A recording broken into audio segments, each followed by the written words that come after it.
Okay, if we could please call the meeting to order. It is 7:01.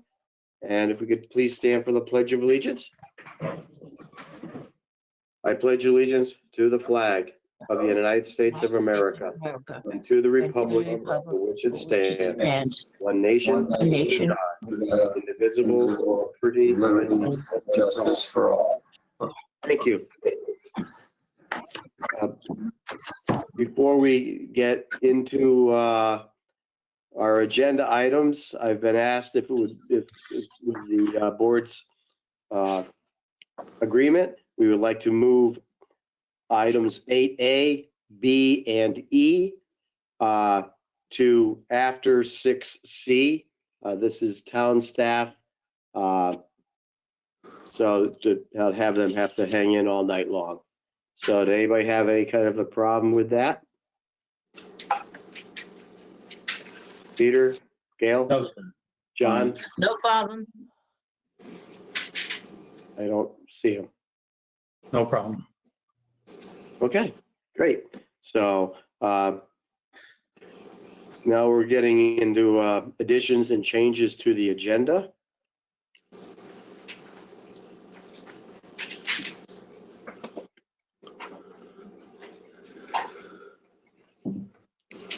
Just verifying.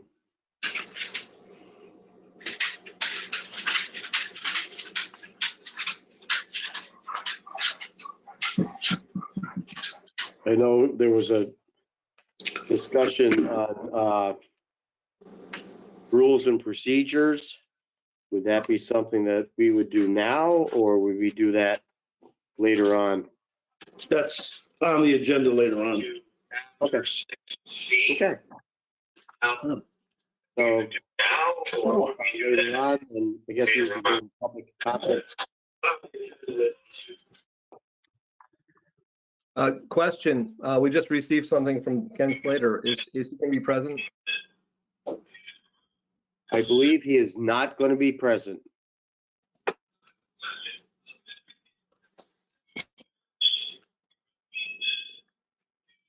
So, any public comment?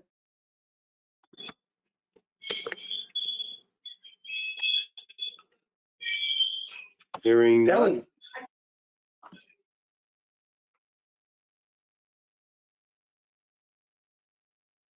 Hearing none, moving on. Are good to know. Andy? I'm sorry, I had a little glitch going on. Go ahead, Dan. Good to know. Is there anything for good to know? Yes, absolutely.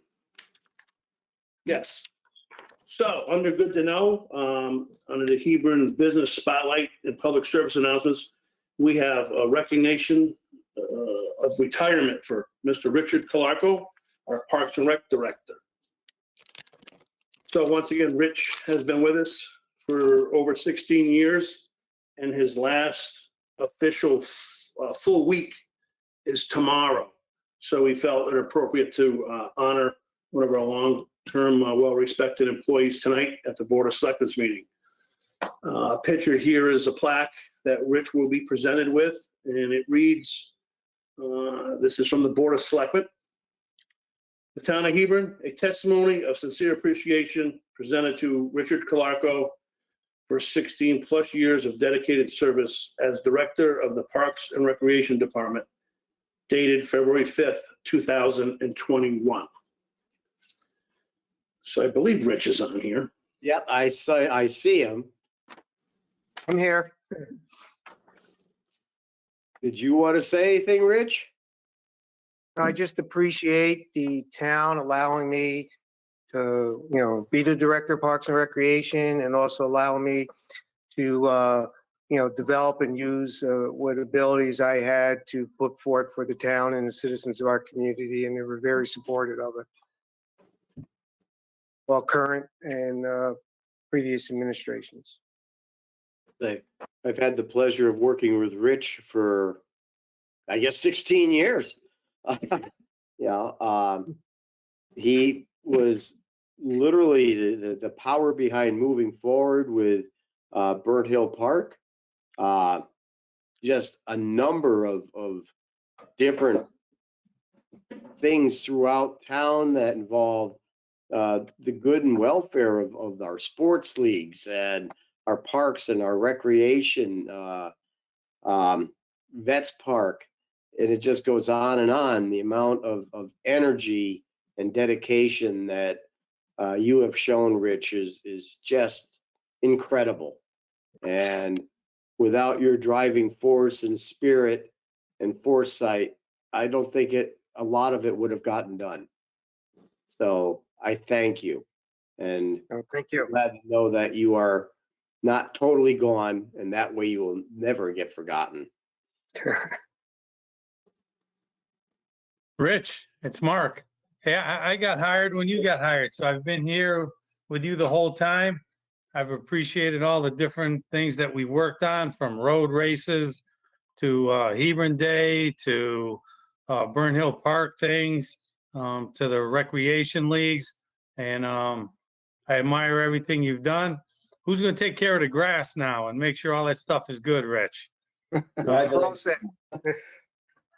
And I know Ram really appreciates how you've kept the fields and brought some stuff back that wasn't doing too well.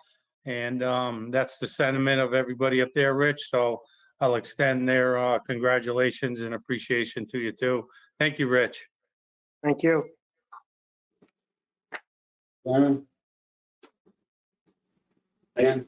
Yes, Yeah. yeah, go ahead, Peter. Yeah, and Rich, as the short time liaison to Parks and Rec, I haven't had the pleasure of working with you directly for the number of years others have, but as a liaison to Parks and Rec, it's very clear that your dedication to the town and the community is unwavering, and I thank you as well for your commitment to this town, and clearly the work and dedication you put forth is amazing. So thank you and congratulations.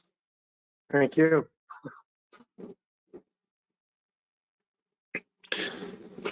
And thank you, Rich. And enjoyed working with you, and lots of compliments regarding the town properties and the sports areas that you've maintained for all the time that you've been with us. And it's an honor to have people, come into town for those youth leagues or whatever those Cal Ripken games from all over New England, and say what beautiful property we have. So thank you again. Thank you very much. Thank you, everyone. Night, Rich. Good night. Good night. Thank you. Any kind of plans for vacations or anything, or? Well, it's kind of holding us back a little bit on that. We're hoping things clear up a little bit and we can move forward on our plans. Right now, I'm just planning to enjoy a lot of time with my grandkids. That's fantastic. Good luck. Good luck. Thank you. And you're not going to be all that gone. So we'll still see you, I hope, time to time. You will. Andy's always knows my number. I In think I more do ways too, actually. Thank you. Thank you. Town managers report. Okay.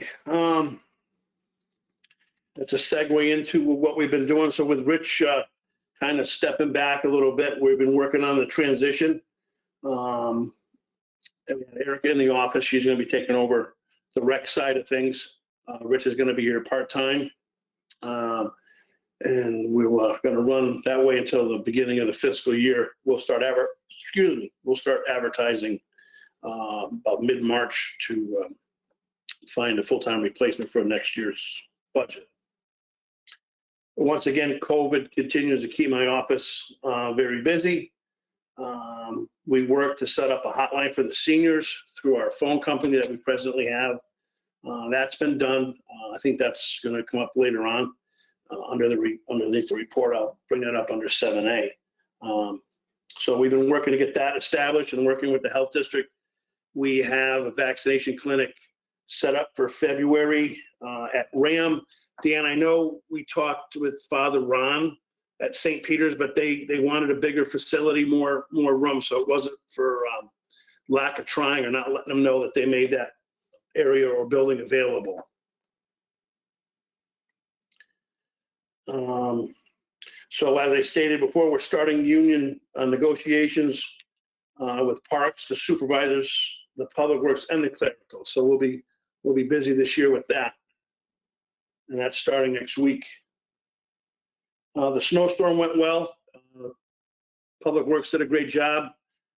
We didn't get any complaints that I know of, or at least I didn't. I'm not sure if any of the Board of Selectmen did. So there's that boy out to those guys. It was a long storm, around 10 inches plus of snow. So thank you, men and women. Continue to work on the CIP and the department budgets. They're due in next week. So we'll be doing a deep dive into that. So I'll be kind of tied up along with my staff and finance to get those squared away with the department's requests and get them into a binder so we can start getting ready to present those to the Board of Selectmen. Today I was sat on a hiring panel for the town of East Hampton. They're hiring a new building official. So there's not a lot of building officials out there. So it's a tight pool. So we assisted our neighbor in doing that. We have a new state trooper that started on Monday, the 1st.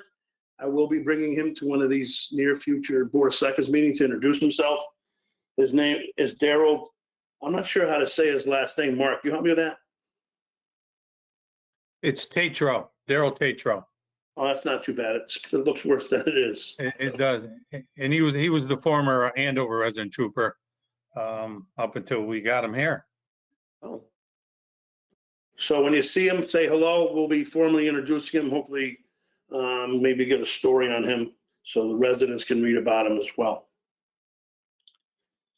We're going to look to open up the library on a limited basis for people to be able to come in and access the computers for tax purposes and also for email setups for possible COVID vaccinations. There's a lot of libraries within the state that are opened up on a limited basis or remained open on a limited basis. So we're working on doing that. That should be coming up shortly. Like I said, next week's mostly budget workshops and union negotiations. So that's what my office will be tied up with. And I don't know, I don't think I have any correspondence. I don't believe so. So that's my update. okay, great. So this is where you slide those other items up if you guys. Correct. Gonna say, so 8, you wanted 8A, B, and E. Yes. I'll take them however order you want to go with. Yeah, why don't we keep them in that pulled apart. Okay.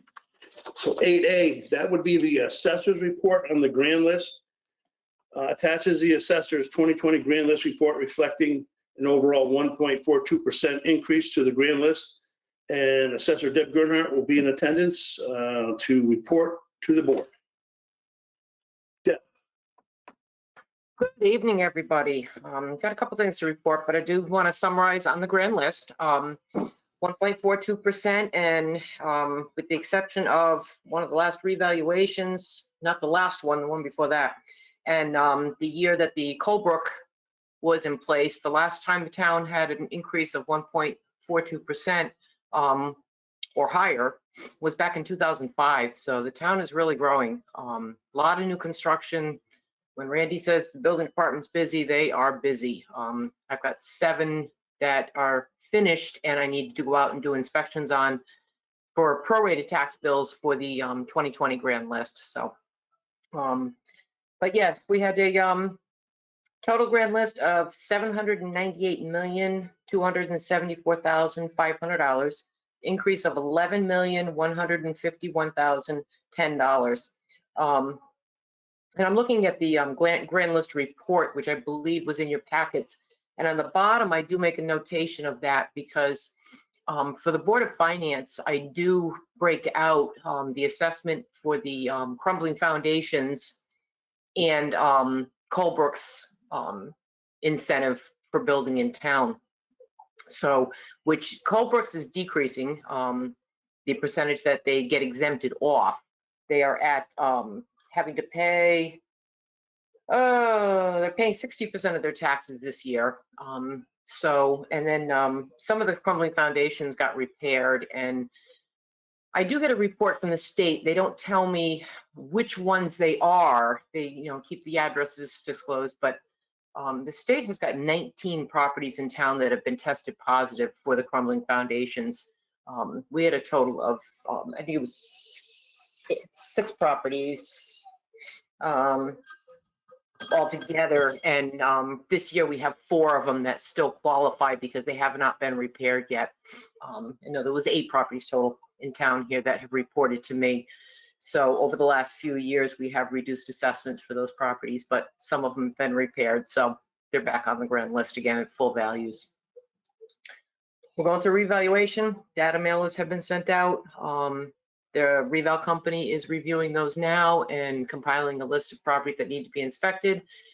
The town, once every 10 years, doesn't have to have full inspections, so it's just going to be spot inspections for ones that we think may need to be done, and then they'll pick up the building permits as well.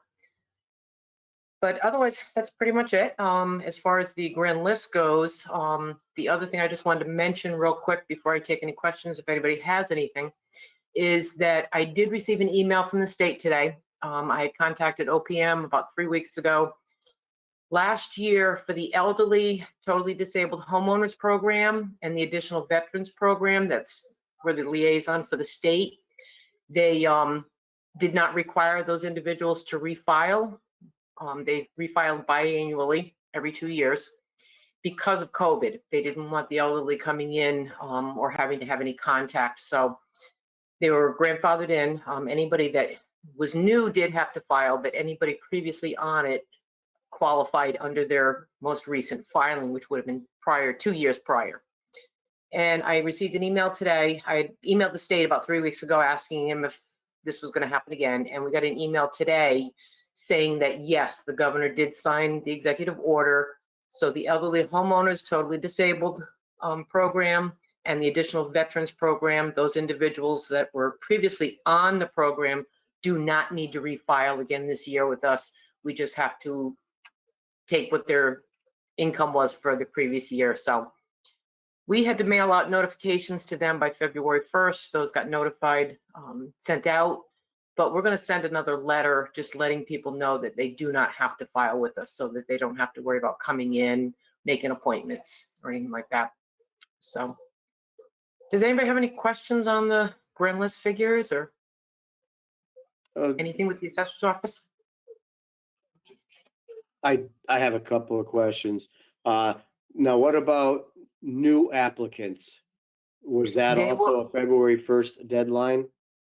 Well, the filing period is from February 1st to May 15th. So they do have till May 15th to file.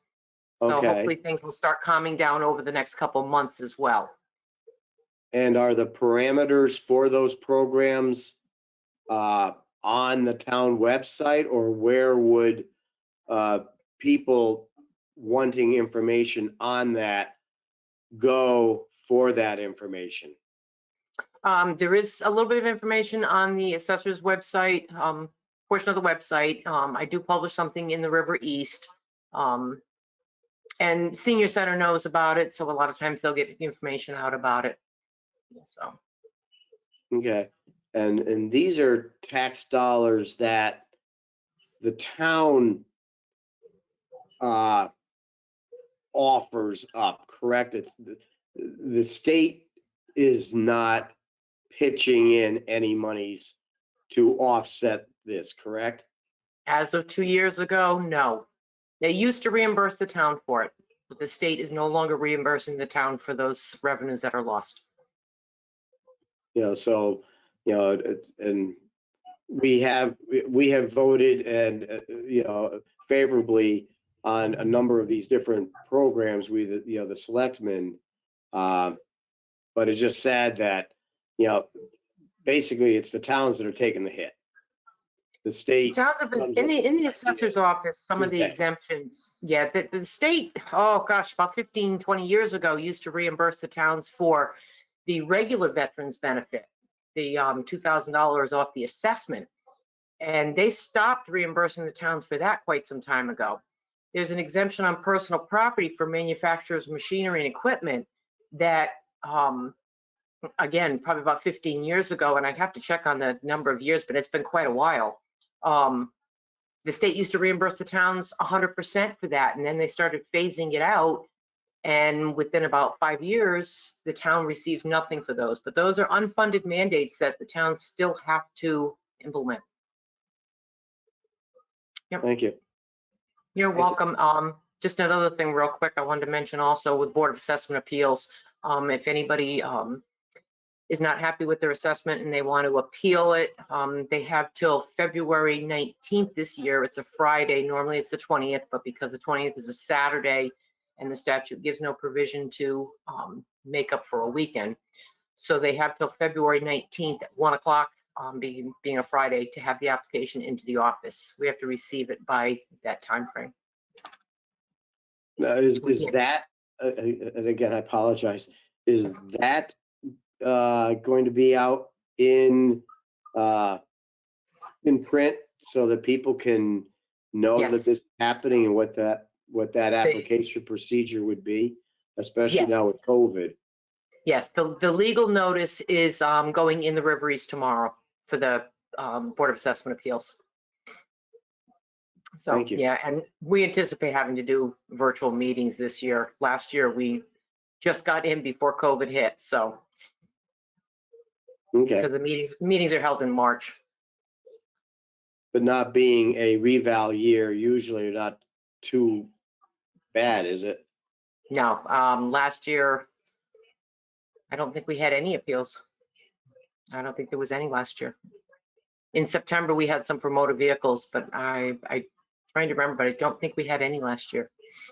So, and as of right now, I don't have any, because notices went out about 2 weeks ago for any change in assessments. We're required to send notices to people, so I've received a few phone calls, but nobody's indicated about appealing. Nobody's asked for applications, which those are all on the website. Okay, great. Anybody else have any other questions?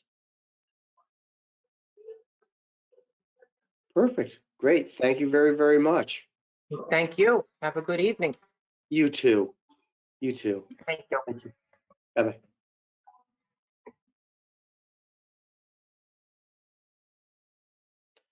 Okay, I'll read the proposed motion and then we can discuss it.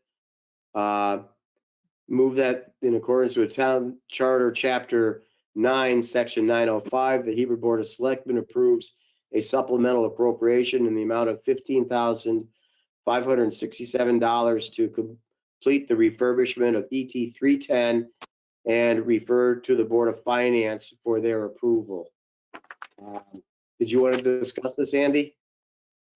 I have Chief Wallach on this meeting to give a brief update of why he's requesting this and how the financing was originally put forth. And we did try to save some money, and when they got into it, they found some more problems. So I'll let him explain that. Nick? Good evening, folks.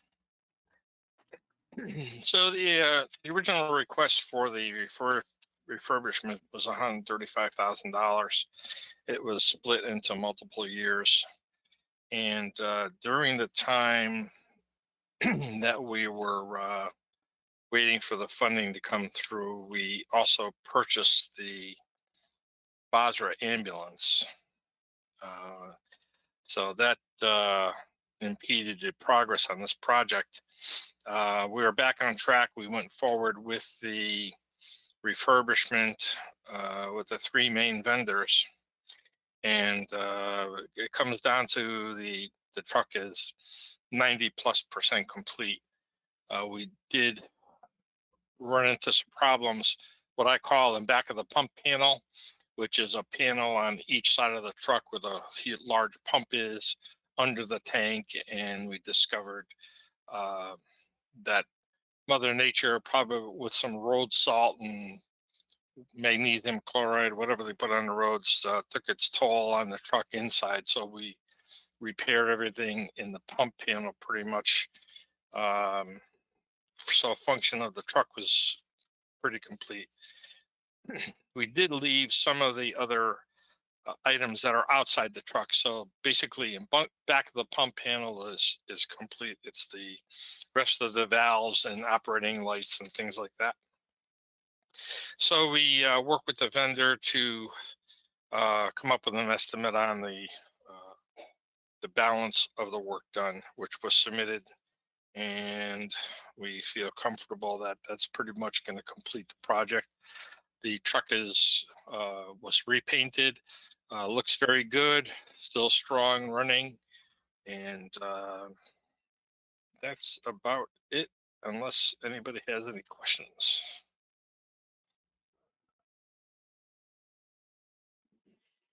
I'll ask questions. That truck was originally purchased in what year? I don't recall exactly what year that truck is, and I unfortunately don't have that in front of me either. I am home at the moment. I'm sorry. I want to say it's got to be pushing 20 years. Well, it's an 80 something, Yeah, 85, 88, something in that neighborhood. because I was still very active, I think, when that came in. So, you know, sadly, I will say a lot of our trucks don't get the mileage that a lot of the city trucks get, but they still get the road salt and all of that type of issues and contaminants and all that affect, you know, the metal. And, you know, whether it's steel, aluminum, or cast. So that is one of our frontline pieces, I believe. Yes, out of Company 3 in the north side of town. Okay. So anybody have any questions? Okay, well, hearing none, made the motion. I'll ask for a vote. All in favor, signify by saying aye. Start with Peter. Peter Casper, aye. Gail? You're on mute. Gail Richmond, aye. Mark? Mark Rivera, aye. John? Don Collins, aye. And myself, Dan Larson, aye. Thank you. Thank you, folks. Have a good night. Thank you, Chief.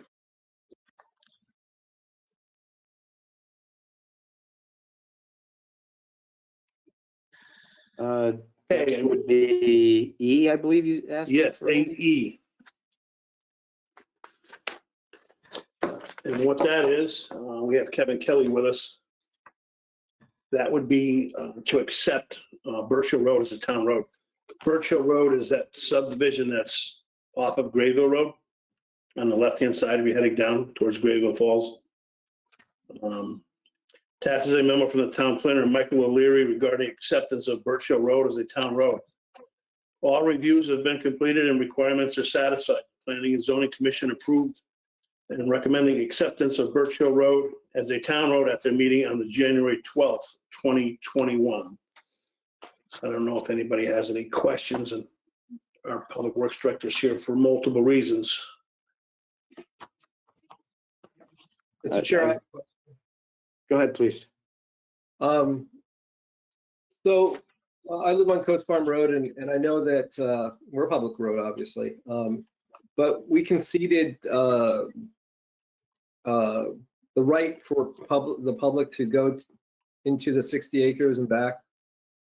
So there's a right of way.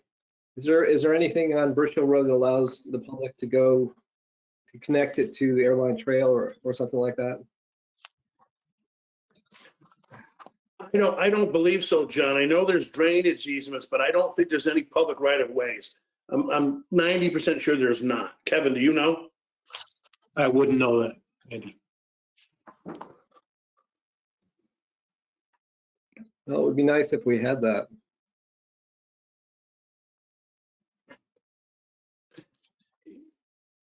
Yeah, I think it would be nice. I think we're beyond the approval process of when they approved the subdivision. I think that would have been the time to probably introduce something like that. I mean, we can go back to the developer and ask that. I'm not quite sure how the lots are laid out, if there's any rights of way other than the drainage. But I think acceptance of the road wouldn't hinder that. Yeah. Okay. Would we back up to the motion or because I didn't read that to our record. Okay.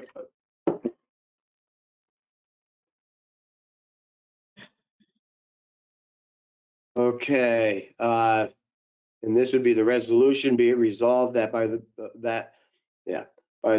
Hebron Board of Selectmen to approve the acceptance of Birch Hill Road as a town road on behalf of the town of Hebron, effective immediately. Any further discussion? Gail, Gail Richmond, I.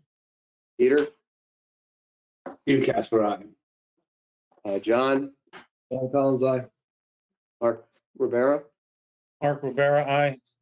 and myself, Dan Larson, aye. Was there another motion down further or not? I don't think so. No, that's it. You've got it. Okay. Thank you. Okay, so that brings us back then to section or items 7, which would be A, our update on COVID-19 long-term. Yes, 7A. As I've stated, the only change that we're looking at is possibly open up the library at limited access to the public for the reasons that were stated. And then at the bottom of that, you'll see we've added the hotline has been established. And then we're going to try to move forward with the vaccination, the 2 dates. The first one is in, I think it's February. Donna can correct me, I'll write it down. February 16th, I believe. We're supposed to have 200 doses, so we're trying to sign up as many Hebron residents as we can, 75 and over, to get them vaccinated. That is correct. It's a Tuesday, February 16th from, I believe it's 11 to 2. And for anybody who might not be viewing this but listening, the hotline is 860-228-5977, and that's directly to the senior center for scheduling the vaccinations or getting other COVID testing information as well.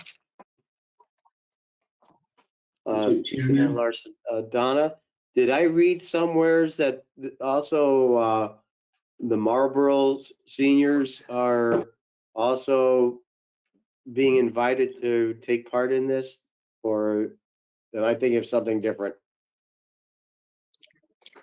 No, you're right. They're going to try to do that. It's through the Chatham Health District, and they're a part of the district, so they're going to invite Marlboro as well. Okay. Would Marlboro people then also be calling our senior center for that, or would they be calling their own senior center? How's that working? Yeah, we didn't advertise our number with Marlboro. At the time we set it up independently from this event, so we were just doing it to try to help our seniors get vaccinated, not knowing if or when we were going to have a vaccination clinic. So that number was put out for Hebron, but I don't think we'd turn anybody away if they call. But I think Marlboro people are going to just register through the VAMS state, or Marlboro may be doing something on their own that we don't know about. Okay. Dan? Yes, I'm sorry. Andy, if I may, do you know how many Hebron residents are 75 and older? I'm sorry, say that again, Peter. Do we know how many of our residents are 75 or older? We do. I don't have it in front of me. It's like 566 or something, and that's using Yukon data versus, I was on the news the other night, I don't know if you saw it. The governor threw Hebron in the mix of having quite a bit of our 75 and over population already vaccinated. But when they were using census numbers from 2010, where we have, especially with Colebrook Village movement, and we have a lot more seniors than that list of people. So Sharon had gotten it to me. I think we have around 566. I'm not sure if Gail Richmond has that number or not, but it was more than what was posted. I would have said 565, so I guess we're right, Andy.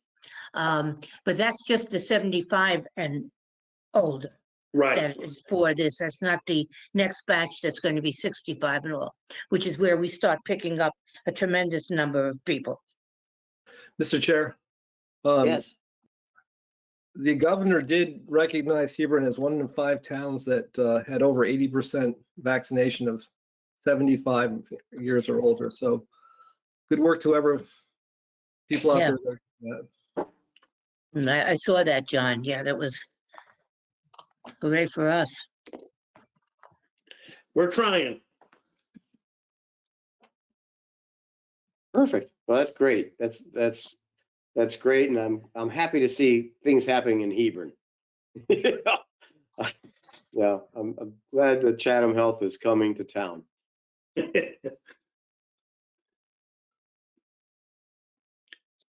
Okay, the next, if we're done with that item, the next item is 7B. That's a review of the town of Hebron's emergency declaration. The governor has once again extended that. We said we would visit this again at the end of January or beginning of February, so here we are. And there it is in front of you for discussion. Okay. Well, I'll do the resolution and then we'll open it up for discussion. Be it resolved that the Hebron Board of Selectmen concurs with the recommendation of the town manager to extend the town of Hebron's emergency declaration to follow the same time frame as Governor Lamont's.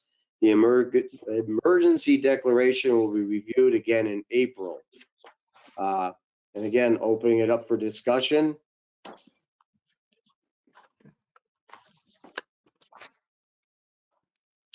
Okay. I guess I'll Can I ask what this mean? What is the extent of the power that we're giving to the town manager, just so I understand it? Nothing would be changing from what we've been doing for the last however many months. It just, and I'll let Andy go on about it, but it just allows actions in the event of to be taken more quickly. But yeah, it's just a continuation of what we've been doing since the governor made the emergency declaration. I can't remember how many months ago now. last March. Was it March? Okay. March 13th, it's in the back. Yeah. The emergency declaration will allow the town manager to take steps necessary to protect the residents of the town of Hebron. The town manager shall have the powers to mobilize, organize, or direct the forces of the town and or to call upon forces of the federal government, the state of Connecticut, and other political subdivisions. So that's the summary of that emergency declaration. So I would say right now, actually, Gail, you wanted to say something, so please go ahead. Oh, is it, on the whole, I don't like emergency declarations that last this long, but this situation is very unique. I think Andy needs it because if something occurs and he has to act quickly, let's say shut down someplace that's not living up to it, he would have to find 5 of us. This lets him do what he needs to do and then contact us. But like I said, I don't like this emergency declaration, but I don't see how we can continue without it. And also, I believe that the governor's declaring an emergency kind of by the back door gives that power. My, my, how do I word this? My concerns are, right now, we're down around 3.55%. A week and a half ago, or 2 weeks ago, we were 7.5%. Now with this new, and I believe they call it the African strain or whatever, which apparently is far more contagious. We're not out of the woods yet. And even with vaccinations, you know, you need the 2 shots. The vaccinations, from what I've been hearing from doctors, does not mean that you cannot get it. It just helps to make it so that it is not as potent as it could be. You can still get COVID-19 apparently. You can still transmit COVID-19 apparently, even with this vaccination. I am still of the belief that there is still a terrible amount of information about this that we just don't know. And every time our medical experts think they've got a grip on what this virus is and can do, they get sideswiped, and you know, they get surprised. We as a world are not out of the woods yet with this, and that's sad, because I want to retire and go places. So, you know, within the charter, it gives the power of the town manager to declare an emergency with the chairman of the board. It's meant to be short-lived.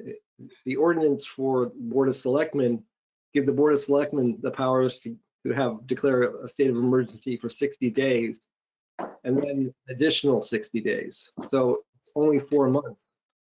It's allowed by the charter. Can you give me an example of how you've used this power, Andy, and when we have not been available? I mean, the charter was written when there wasn't the internet or even, you know, cell phones. Seems to me that it would be easy to get 3 people for a quorum to get approval. It could be as easy as, say we're opening up the library, somebody comes in and had COVID, and then they go home and they get their test results and said, gee, I just got my test back positive on COVID. And if he was in contact within 6 feet for more than a certain amount of time with or without a mask on, those people would have to quarantine. I would need the ability to shut that building down, so try not to affect anybody else, whether it be public or employees. Similar to town hall, I guess, you know, parks, things of that nature. Even it kind of gives me the enforcement for things that aren't covered, like food establishments is all covered underneath the health department. But say something happened at Ace Hardware or where people aren't complying with the governor's order, I would actually be the authority along with the Hebron police to go in there and, you know, of course, we're here to educate, not, you know, inflict any fines, or you'd have to be really, really non-compliant for multiple visits or warnings. But that's pretty much the gist of it.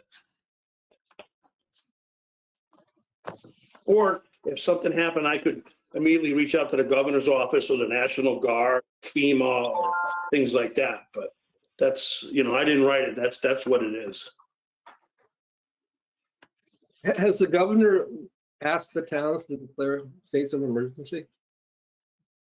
I'm not sure if he has, but what I did, knowing that this is a topic, is like I said, I sat in East Hampton today. I checked with surrounding towns, asked them if they're in the same under emergency declaration, and they were. So there's a lot of towns that are doing it. Whether the governor asked them directly, I don't know. I don't think he asked.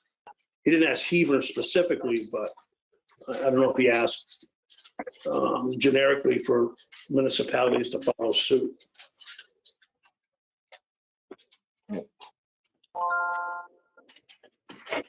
Any other comments, Peter? Yeah, I appreciate this. I know we've been split on this in the past, and my feeling is to still support the recommendation with the idea that we're going to be revisiting this again, sounds like in April. So, but I do respect the fact that there's some differences on this, but that's where my position is. Thanks. Mr. Chairman, Mark? Yes, sir. I strongly recommend that we just continue with the governor's proposal to extend the emergency powers to the town manager until April. And frankly, I discussed this, it seems like every month. I don't know why we keep discussing it, asking the same questions. I'm done. Point of order, the governor, I just asked the question. The governor did not ask the towns to do it. So that's an error. You propose that we keep it going. We propose that we keep it going till April. Let's just keep it going to April.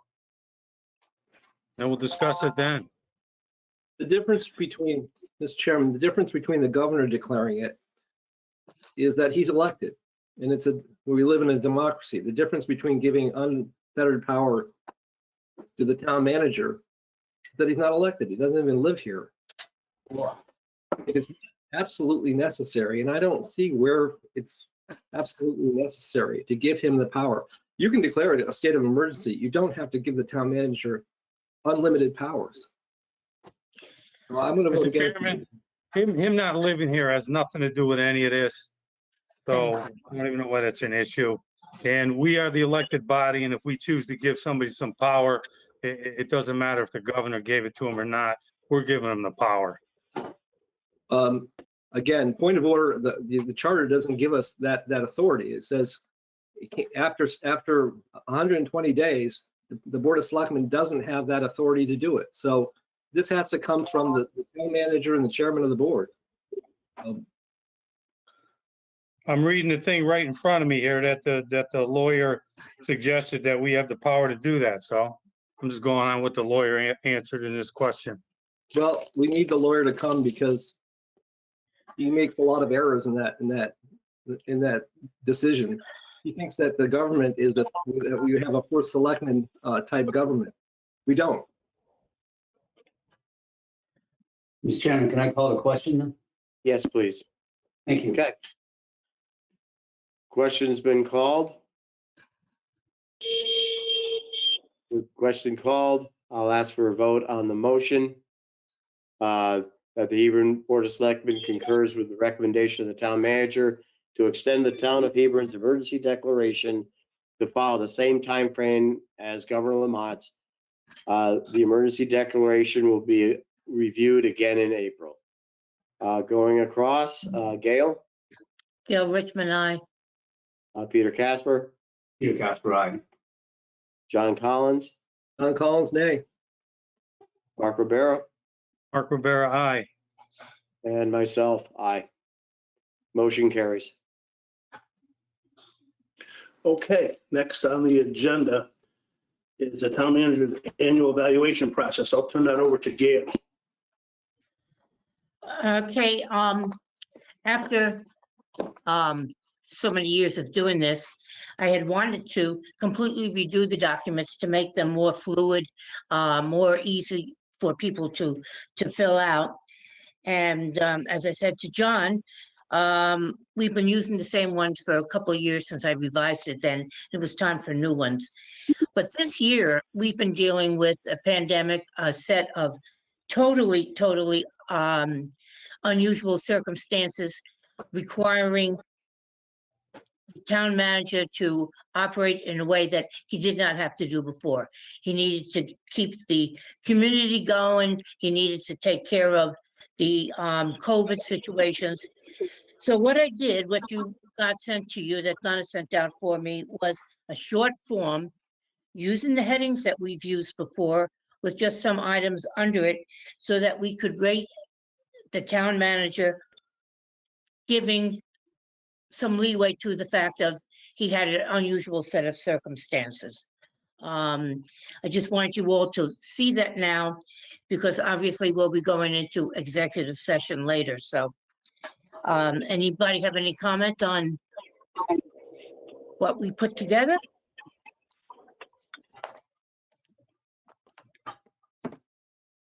Come on, guy. Come on, Mark? guys. You either like it or you don't, or it's acceptable. Mr. Chairman, Gail, thank you for your work. Thank It you. looks good. Thank you. Peter? Yeah, I appreciate it, Gail. I think taking a different perspective on it and adjusting it, not only maybe updating it as you were doing anyway, but also thinking about the circumstances allows for a more effective review process. So I appreciate all the work you've done in the past and all the work you continue to do to improve the process. Thank you. Thank you, Peter. John? It looks fine to me. Thank you. And I think they've done a fantastic job. Thank you. A lot of hours go into this. I don't think people understand many times the amount of hours that even putting together these kinds of forms take. So thank you.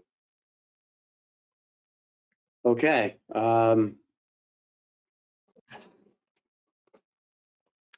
Next item on the Board of Selectmen's agenda is 7D, I believe. And that is a bid waiver request for construction phase services for the WPCA pump station upgraded project. The item is a follow-up from an agenda item from the January 21st, 2021 meeting. A formal bid waiver is being requested in regards to the award of the bid for the proposal for construction phase services to Wright Pierce for the WPCA pump station phase 1 upgrades. Attached is a request for the waiver from Claire O'Brien, chairman of the WPCA. The WPCA administrator and the town manager are recommending a bid waiver and confirmation of the award to Wright Pierce. Please refer to page 7 of the attached town of Hebron purchasing policy. And then there's a proposed motion. Okay, I'll read the motion. We'll open it up for discussion. Move that in accordance with the town of Hebron purchasing policy waiver of competitive bid process. The Hebron Board of Selectmen approved the request for a bid waiver for the construction phase services for the WPCA pump station upgrade project and confirmed the award to Wright Pierce in the amount not to exceed $218,400. Opening it up for discussion, but I don't know if Mr. Kelly wanted to just give a quick snapshot of what that money is actually being slated to be used for.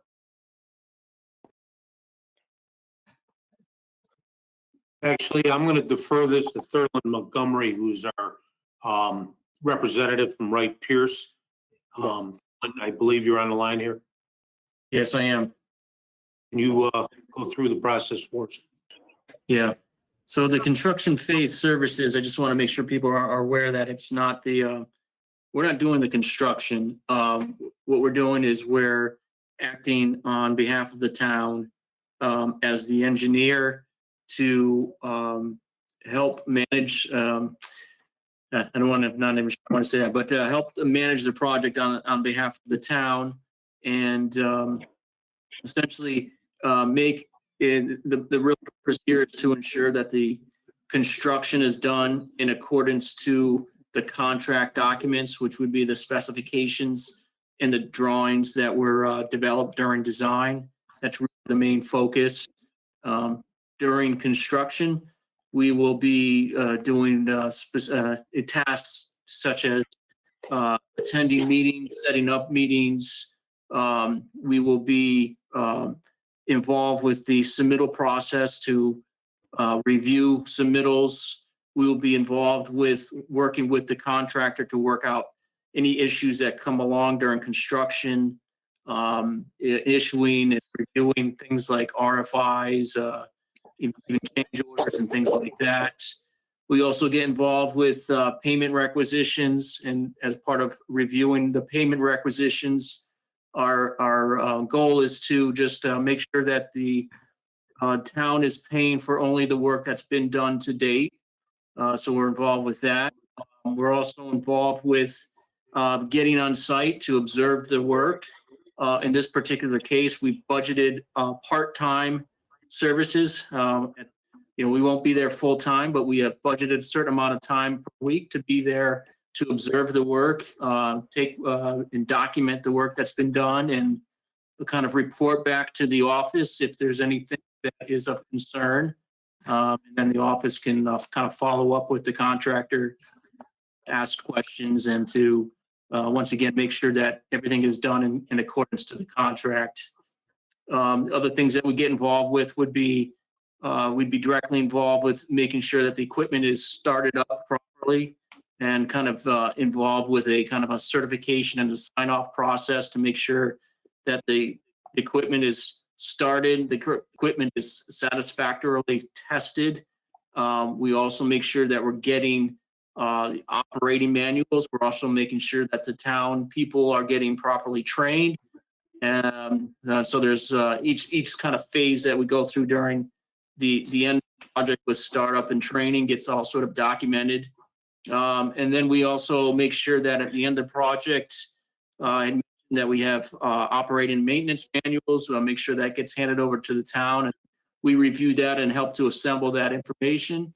We also get involved with record drawings and assembling as-built drawings for the town to keep in their records. It's kind of the summary of the things that we would do during the construction administration part of the project. And as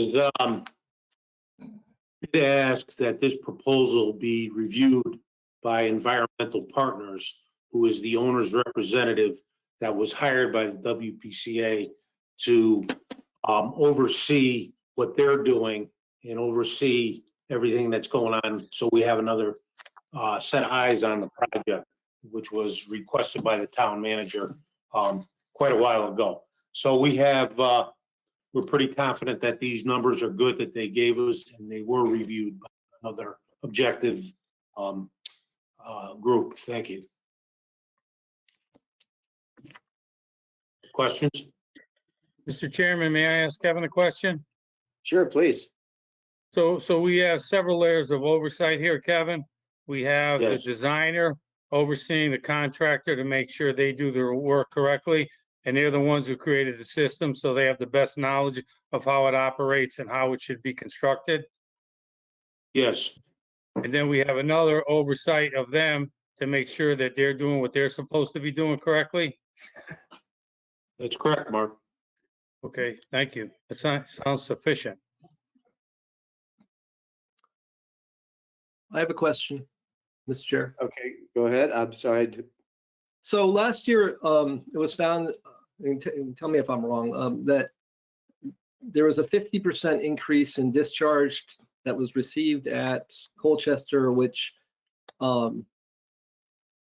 caused the WPCA to finally increase the rates, which were the lowest in the region, almost double the rates because of the increase either in flow or, from what I heard, somebody said that there was a the gauge was in error for years. Was that, and that there was a study that showed that it wasn't an increase in water seeping into the sewer. Was that your study? And was that your conclusion? The calibration, the meters went out of calibration over time. And what happened was we found this out through East Hampton Joint Facilities, and we found out the bills were increasing the flows. So what happened, we ended up over budget last year by, I don't have the exact numbers in front of me, but it was over like $130,000 over budget last year, which brought this to our attention, of course. So we had to put new meters in, and once the new meters were in, we started getting real-time flows. We realized that we were gonna have to up the EDU rate to cover this. Okay, So help answer your question. excuse me, I was actually asking Thurland Montgomery. I heard that there was a study that discounted increase in seepage of water into the sewer. I was just wondering if that study exists and whether they were responsible for it. Yeah, we did a facility study prior to design. Part of that was to do some infiltration and inflow work. to help determine if there's areas that we could look into that, we could do additional studies to find if there's infiltration or inflow in some of the areas. The unfortunate thing is we did it during a season or a year where, I'm sorry? You found that there was no increase in seepage into the sewer? Well, we didn't see as large an increase that the town had seen in previous years due to the fact that it was a drought year. We did see some spikes in in a couple of the areas, and it may be worth further study. It was sort of a preliminary flow metering effort. We actually did install several flow meters in the sewer system. But we did locate, I think it was 2 areas where we did see some spikes in the springtime. It just wasn't as high of a spike that we had expected or that we had historically seen in the system as a whole. So the purpose of the flow metering effort was to try to target certain areas of the sewer collection system where we could then go in sort of deeper and do some further study to kind of try to nail down where the flow might be coming into. So there was some stuff that we got from that study. It just needs to be sort of further acted upon. Okay, I don't want to dominate, but I just want to follow up on that. Mr. Chairman, we were assured by the chairman of the WPCA or the vice chair last time that flows did not come, increase in flows came directly 100% from the gauges and not from the environment. And this is the sort of thing that I'm concerned with, is that we have an expensive project. We have a $7.5 million bond out there. And I think we need a committee or WPCA that has a little bit more breadth. I'm concerned about this project because the history of the WPCA for 10, 20 years has not been stellar. And this is just one example. Last week, I asked one question about competitive bids. We find out that, in fact, it was supposed to go through competitive bids. So I'm concerned. I'm concerned that this is not, that we're going to find out in a couple of years or whatever, that it's not going the right way. I would ask that the board make some remedy to the committee to ensure that we have representation and a more breadth of skills on that committee.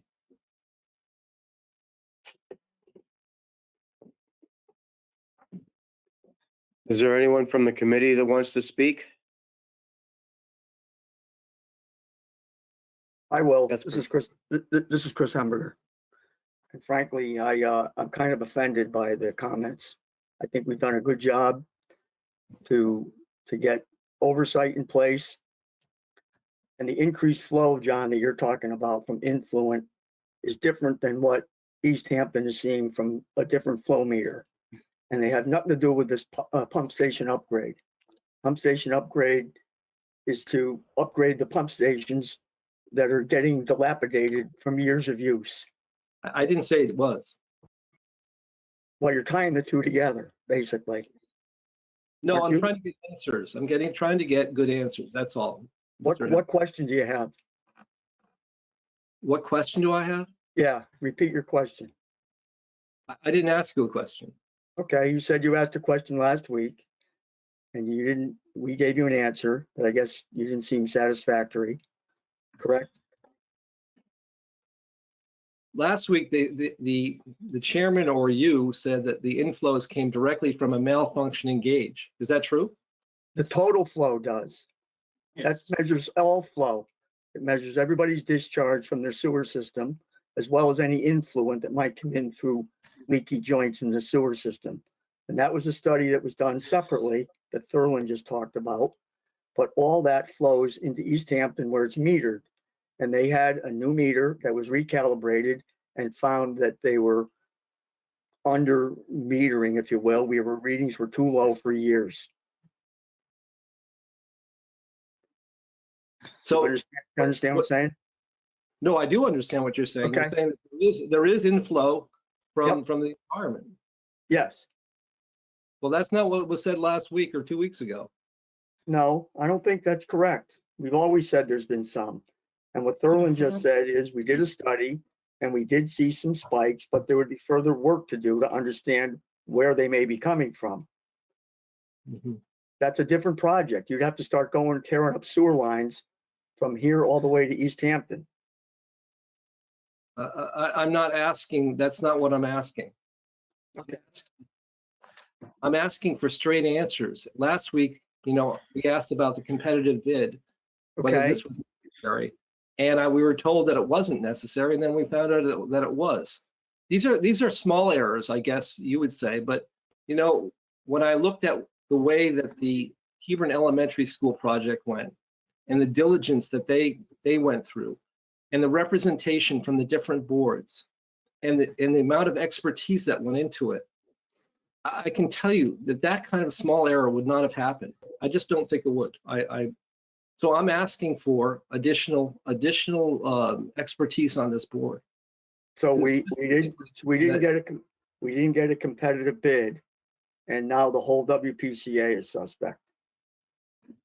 Well, We had- okay, let's go back 10 years, Mr. Hemberger. Yep. There were, when you go back to the minutes of your committee, the average, I went back a couple of years, the average time you spend a month is about 37 minutes a month in meetings. Okay, yep, And we had 10 years of where the rates were not analyzed. They were the same rates for 10 years. There was no discussion as to why, we had $350 per EDU for 10 years. it met So our what requirements. what happened was the WPCA did not put any consideration for capitalization of this sewer project that we have now, something that virtually every municipality does. So now the entire town is paying for that sewer without help from the users. And that is unfair. So we would have had to. Mr. Chairman, if I could speak. Dan, if I could speak, please. It's Claire O'Brien, Chair of the WPCA. Sure, please.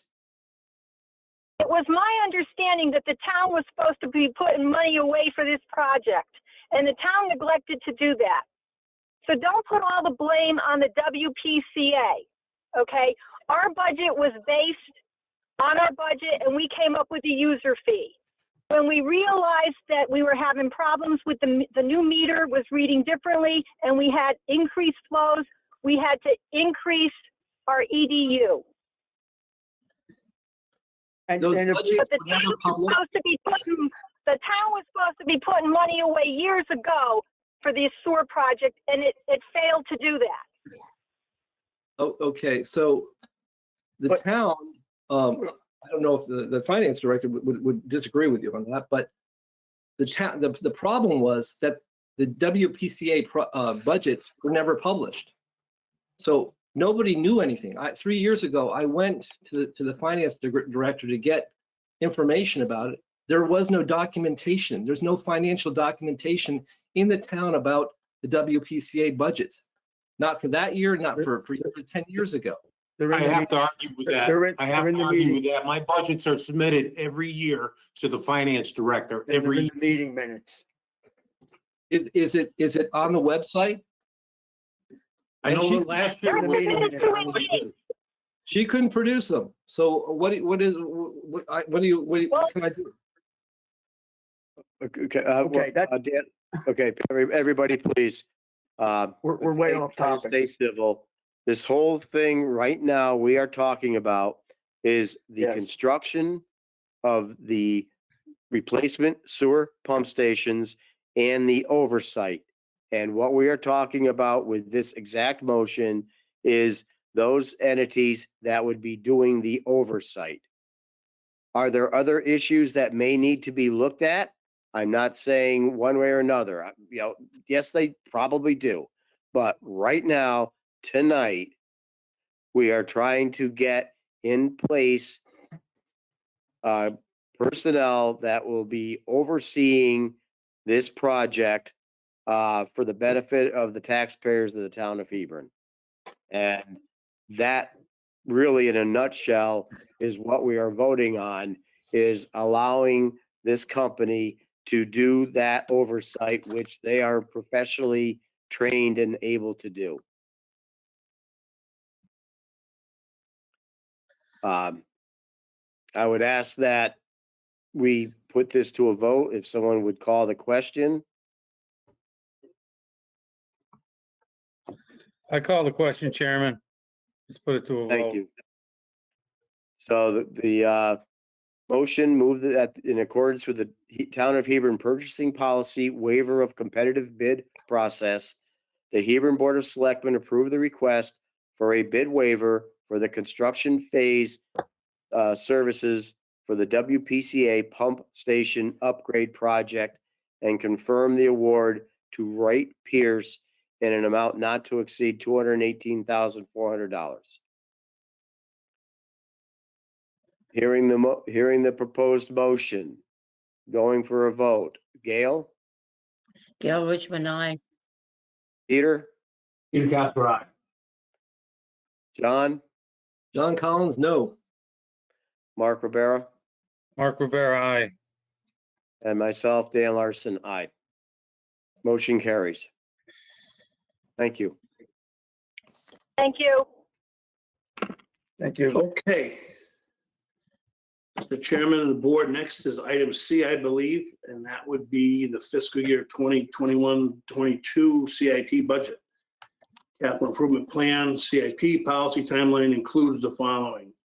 The list of the CIP projects will be recommended by the town manager and reviewed by the Board of Selectmen by February 15th of each year. A final list of recommended projects in the revised 5-year plan will be finalized by March 1st of each year. The CIP policy is attached. Attached is the town manager's recommendation for 2021-2022, with the CIP budget is $75,000 and over. There's a total of $1,058,143. The capital projects are $10,000 to $74,000, or that totals $260,417. General government contribution to the CIP is recommended at $949,577. This item will be continued on the agenda for the board to finalize the CIP budget at the February 18th Board of Selectmen's meeting.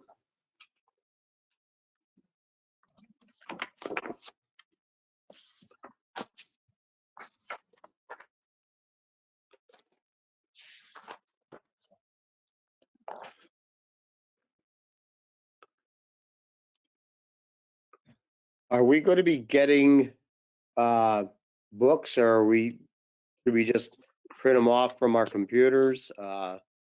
You'll be definitely getting them books, but you don't normally get them this soon, but we can get you whatever you want. Well, I just making sure that, yeah, I reviewed both the 5-year plan and the CIP plan. And I thought I printed them out and I can't find them, but you don't want to see what my desk looks like. Well, we will make those available. Mr. Chairman? Yes. Yeah, I hear let's bring somebody. another point.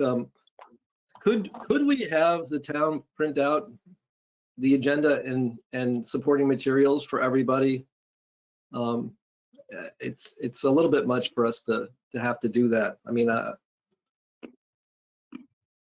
for me, it's difficult. For every meeting, I mean.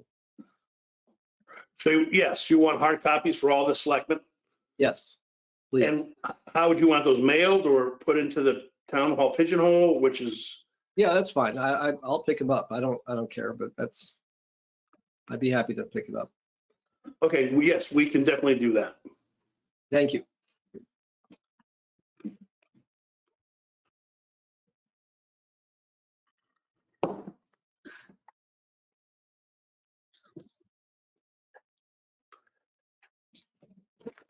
I want to thank everyone for the time that you people have been spending getting this information together. I'm assuming that this Yeah, is that time of a year. review at this point, and that we'll be doing discussions on it later. Is that correct? Yes, and I'll make sure we send hard copies out as soon as possible. I apologize for that. No, no.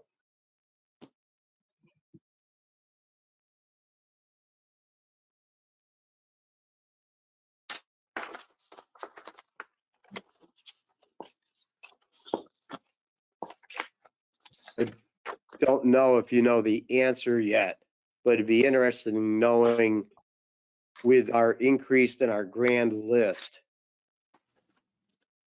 how that affects some of our budget requests. I'm not You know, sure.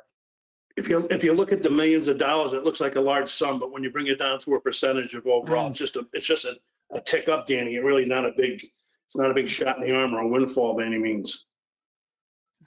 That's kind of what I was afraid of.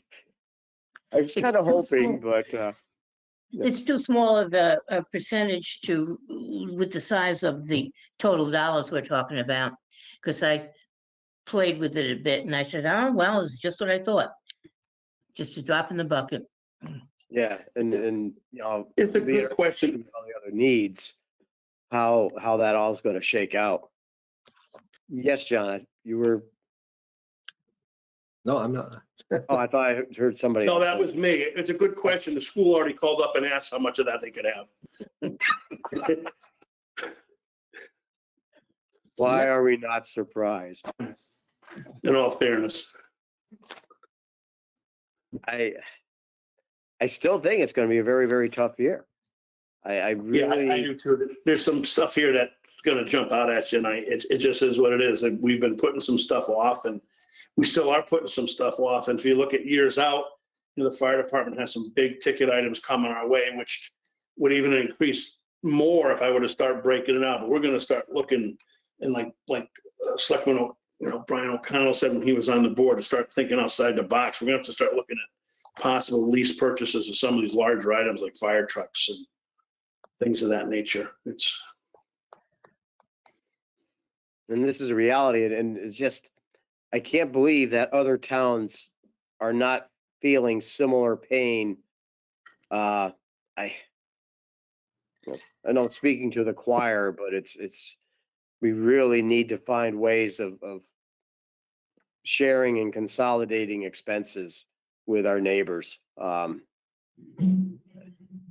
I know we keep beating that drum, but it takes two to go in the sandbox.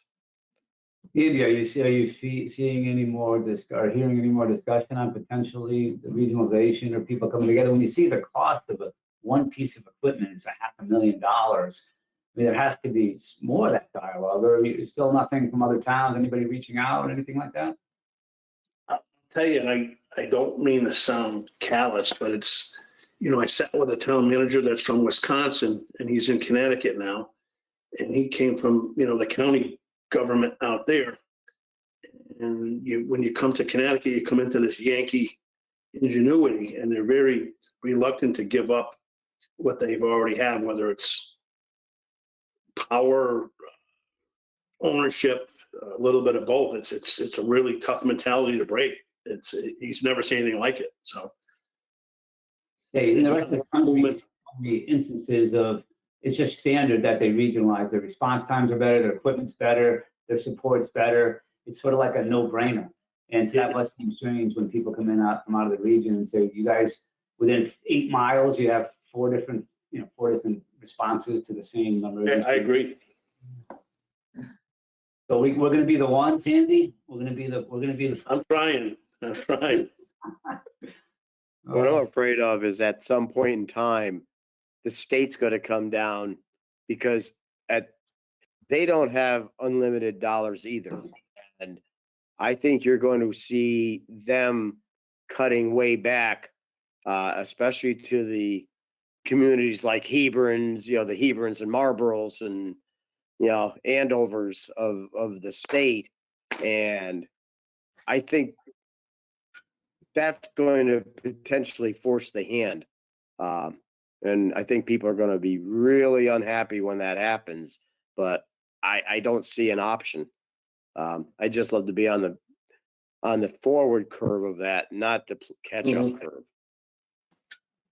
Well, Mr. Chairman, I've always said if we could get out in front of that, get together with our neighboring towns and consolidate those services that we can before the state imposes it on us, because then we have some control over who we're merged with and what happens. But if the state does it for us, our opinion is out. So, yeah, how many fire departments do you need? And that's just one. There's a whole number of things that I think we could cooperate on. Well, last year Mr. Chairman, sorry, to be recognized. Yes. Last year we started off with a review of committees. I thought was a good idea until COVID hit us. Might be, I mean, it would be useful to have an operational review of the town to see where our major expenses are and to see if we can economize. And that was suggested to me by a resident who's in finances, who's complaining about our taxes. But I think he's exactly right. We need an operational review. And even if we had to hire a consultant to look at it. If you were in a company and you had this problem, you'd get somebody to come in and take a look at it.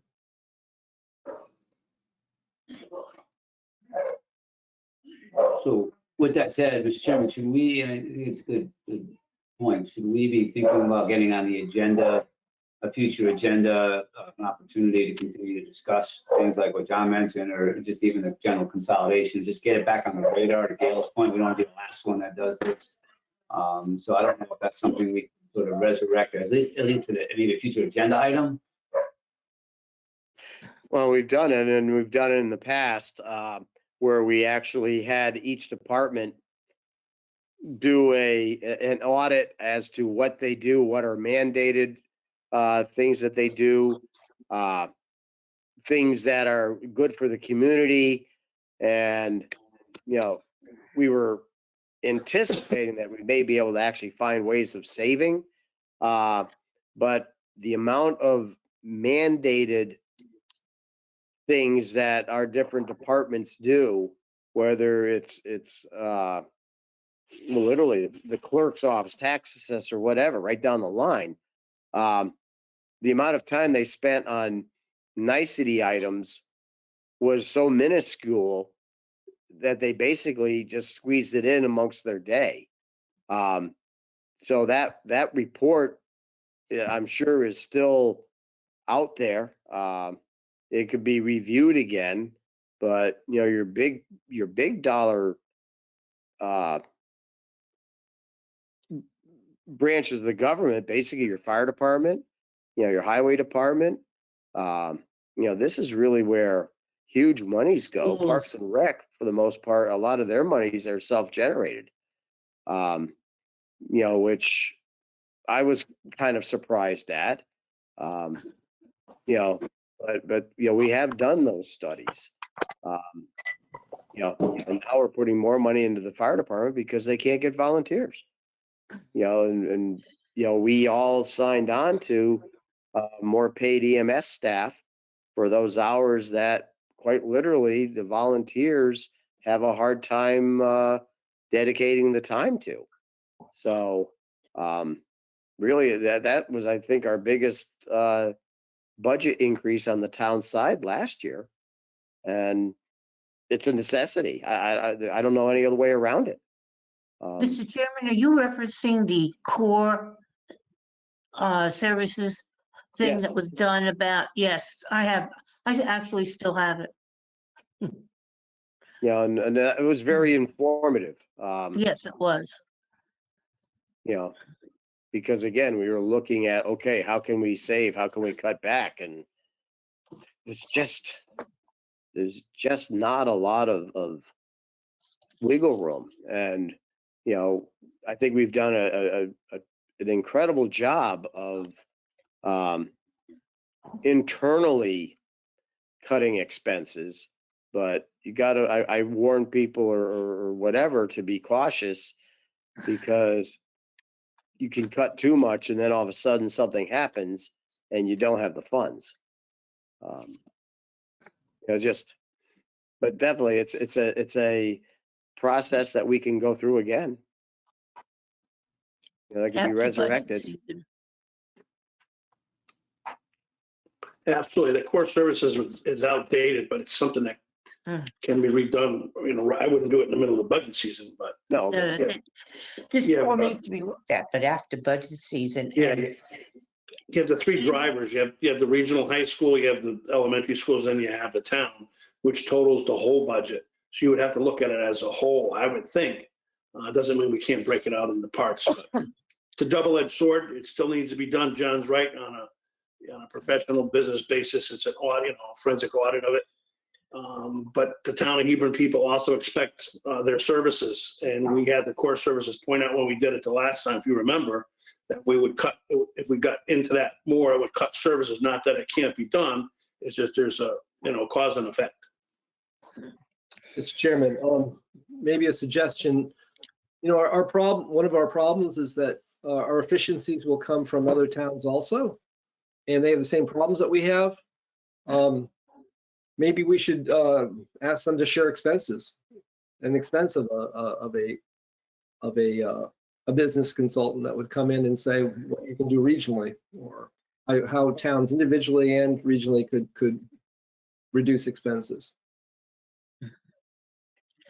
we can always put out Mr. the Chairman? olive branch, but again, the problem is each one of these towns wants to be their own fiefdom. I was really hoping, because, and I'm trying to remember, if it was Andover or Columbia,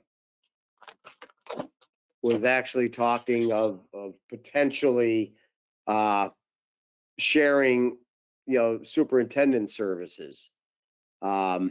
I have no idea where that all went. I had passed information on to the Board of Ed and with contact names, and I have no idea whatever happened with it. Gail, didn't you just have a meeting with them? Yes, I was going to get to, thank you, John. Mr. Chairman, I wanted to say, first of all, when we talk about saving money, we have to remember that about, 72% of our budget goes for education.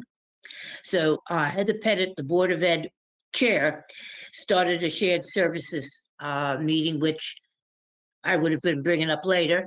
Andy and I went to, and there was people there from Andover and from Marlboro and from Rams. Scott Leslie was there, and a lot of good ideas were generated from there. If the schools start doing something, we're going to see a big difference. So I've always said that idea from the state of if you have less than 2,000 students, you don't need your own super is not dead. It's just put off for the moment. It will be coming back, and I'm hoping because the schools sharing things is something I've wanted to see done for quite a number of years, and so I'm hoping that will go further. We do have another meeting scheduled. And if the schools could find way of sharing resources, that would probably That's a lot of money. create the biggest economic boost to our towns. Yeah. Because that's where the biggest costs are. You look at our budget, it's puny when you compare it to what we spend on the education. I said 72%. I'm not sure. Is that right, Andy? Or is it? I'm within a couple of points anyway. It's a huge number. Yeah, it's 72 or 75%. Yeah.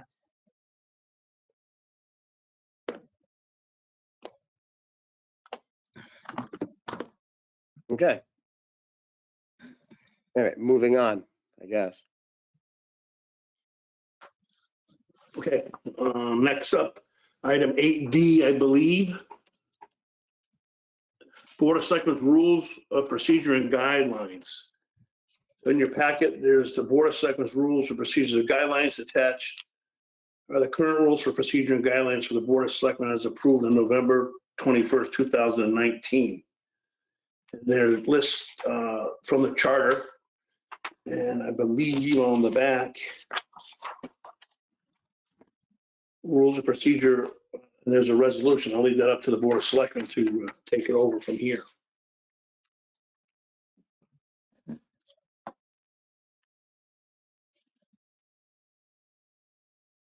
Well. Okay. All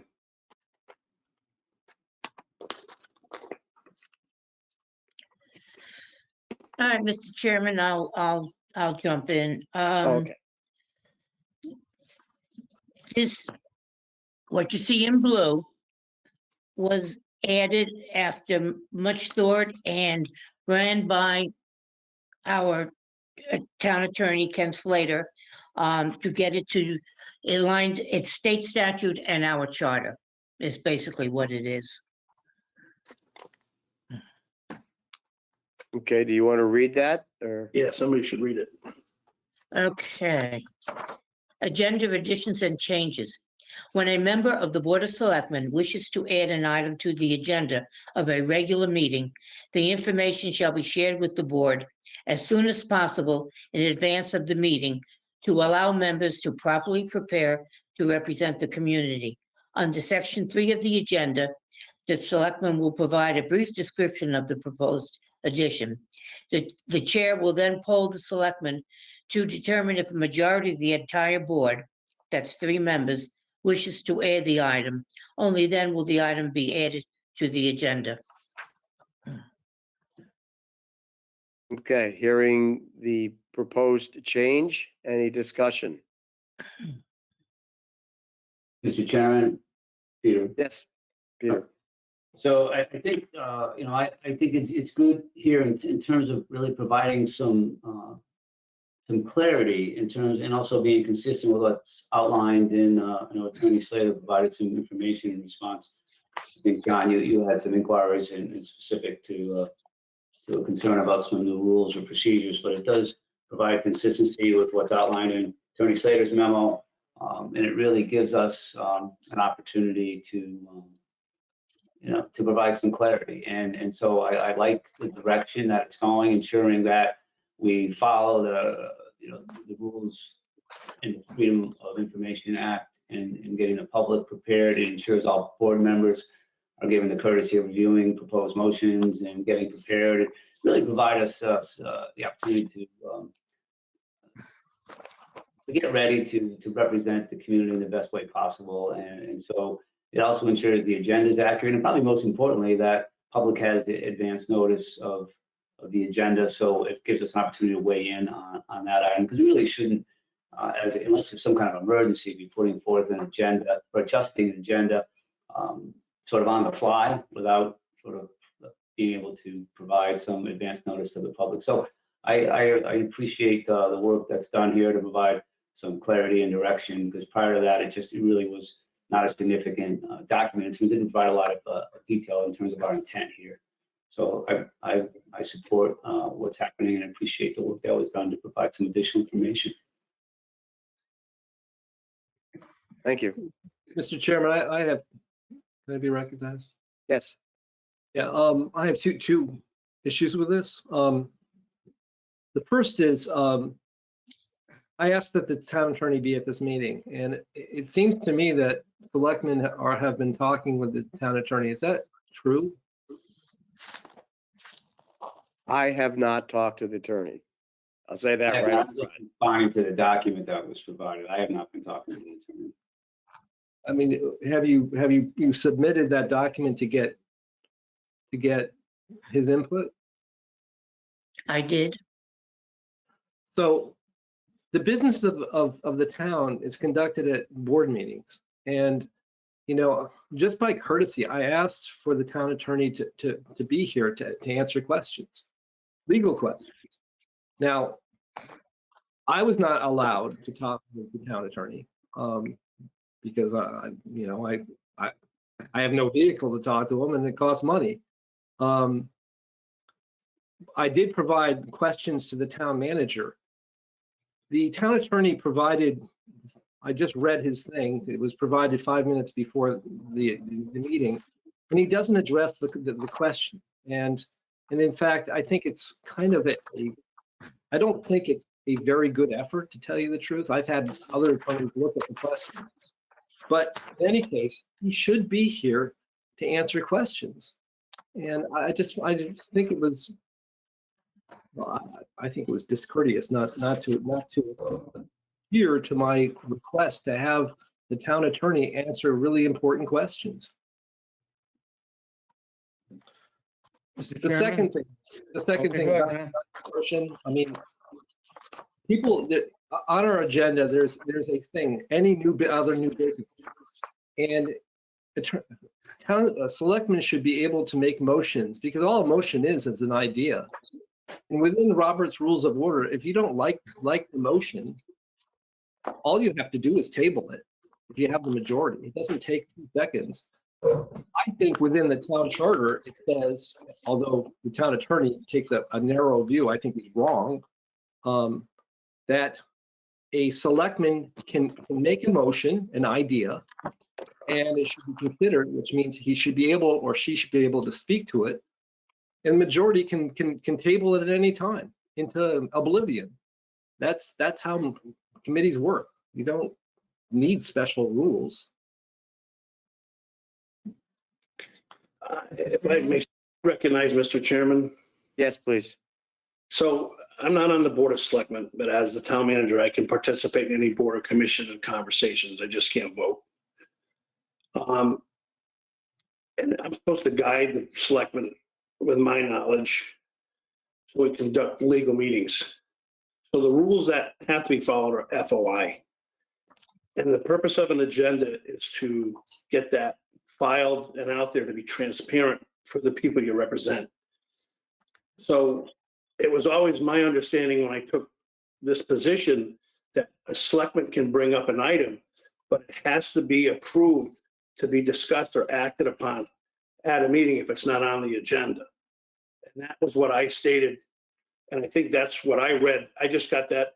I didn't have time to go through Ken Slater's response either. It just came in. That wasn't for any other reason. He was trying to get it out to us. He's working on a bunch of stuff. But and I think Peter had sent me a note that he didn't want to get into a tit for tat at this meeting, so we can table this and have this town attorney come to the next meeting as John requested, if the Board of Selectmen want to do that, and have a further conversation where he's available so he can speak to the interpretations that are being brought up.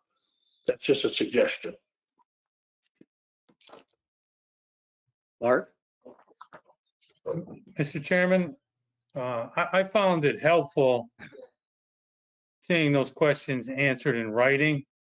It gave me an idea of what I didn't know and what I needed to know. So it seems like that was a better step than to just call the attorney in and start paying him whatever he gets, $400 an hour, to just ask him questions.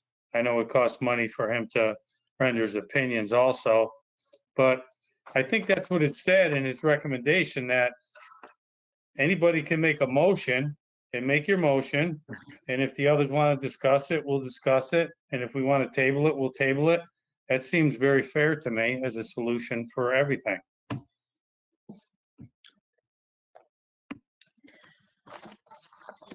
I did, Mr. Chairman, I didn't Yeah, have time go ahead. to read this either, but I think Mark just summed it up. So somebody comes in, they make a motion. You as chair would then poll us to see if we want to put it on the agenda, or we can table it for the next meeting. So the choice is right there once the new item is presented, which is what it says on the proposed motion. So I don't know, there's any difference there? I mean, I know that goes along with FOI. I've been to enough of those workshops. Mr. Chairman? Peter. Yeah, I don't have any problem with Andy's suggestion, tabling this to give everyone a chance to read Attorney Slater's response. And And for me, I'm with Mark on this in terms of, I want to be prepared. I want to be prepared. I don't want to have to react to a dialogue, which I may not be as prepared. Maybe I didn't have the time during the week to do all the additional research that maybe others have. And I want to be prepared to properly represent the residents. And so being able to see a document, having good questions raised, and seeing the document, being able to respond, to take my notes, get clarity, and ultimately we're driving at the same point here, which is that it's fair, we're transparent, we're collaborative, we give the public proper notice, we follow rules and procedures.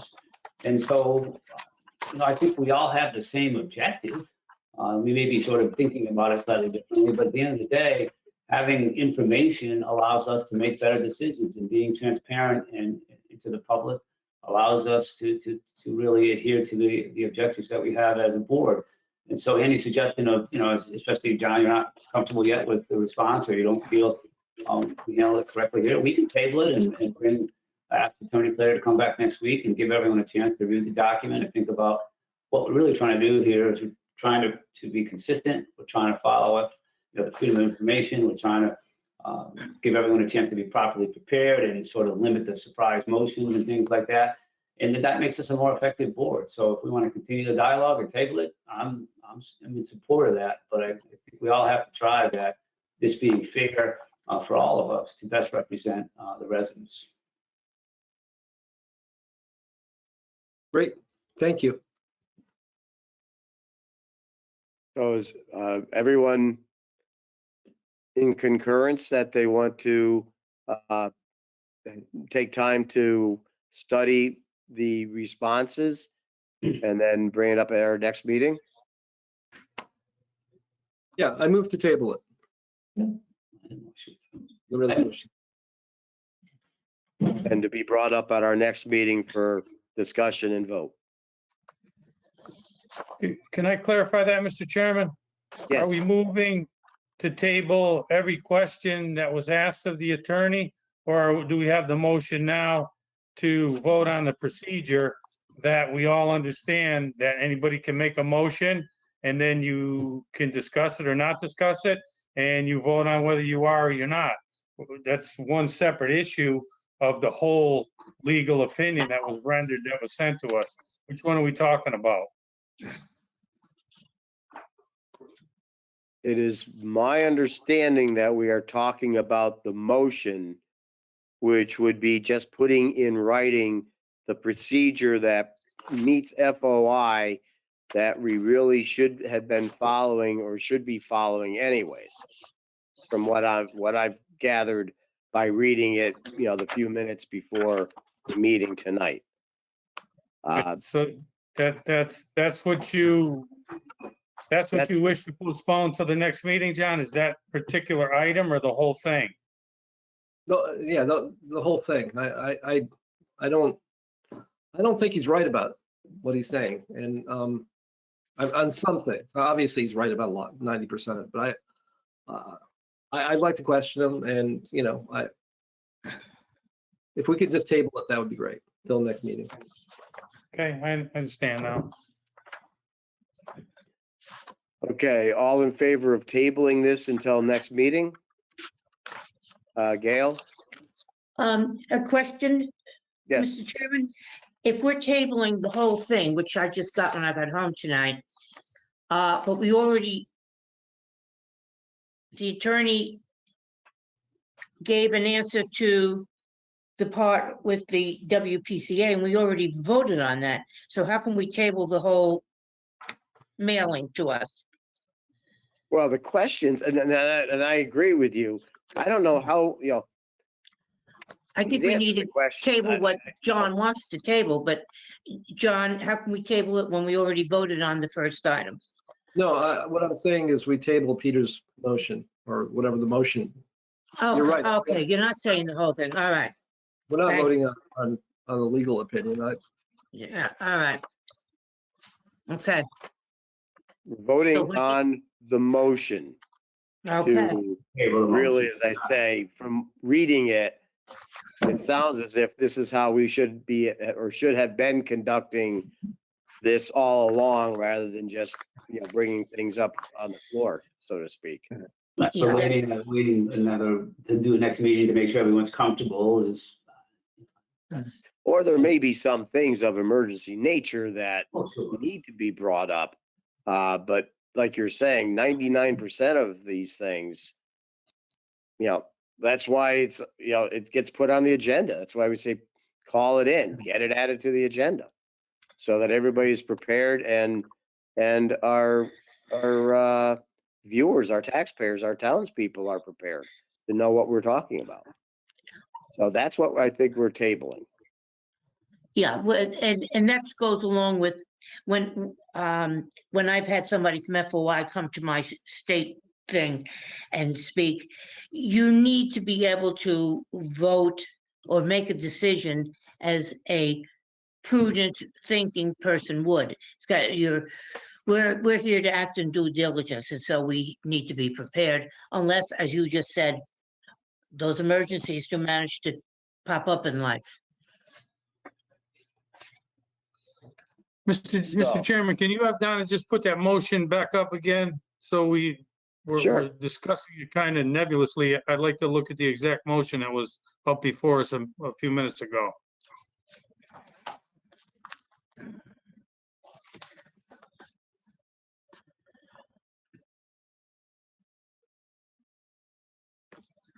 I think they're getting it, I'm hoping. Okay. Yeah, sometimes she's not right there, so she might have to come back to do that. There you go. So It's just a matter of scrolling back to it. I have to scroll back up and down, so. okay, so we're all clear that this is what we're tabling to discuss, what is in the lighter color blue. Yes. And who proposed that change? Peter, I Peter think. was Gail or Peter? Yeah, I was part of that, definitely part of that, proposing a change to provide some clarity around that. And I, wanted to, obviously thank Andy for whatever, connection with Slater, giving me some additional information. So, yeah, I definitely think to get clarity around that point. So, yes, I was part of that. Well, I think that's good. And if John wants to continue to discuss it, we'll table it and discuss it. So now I completely understand. Okay, Gail, are you satisfied to table this and bring it up at our next meeting? Yes, I was just concerned that it looked like we were going to be tabling the whole packet that we got, and that couldn't be. So, it's fine. Agreed. And Peter? Sure, absolutely. And John? Yeah, absolutely. Thank you. And myself, okay. Next is, Did you get Mark? I think Mark was the first. Oh, yeah. Oh, I'm sorry. Thanks, Peter. Yeah, I'm in agreement. Okay, all right. Our next is our draft agenda for the And February I 8th. know what you're putting on next agenda. I'm sorry. I said, I know what's going on the next agenda, at least one item. Yeah, And yes. that meeting is February 18th. Okay. Okay.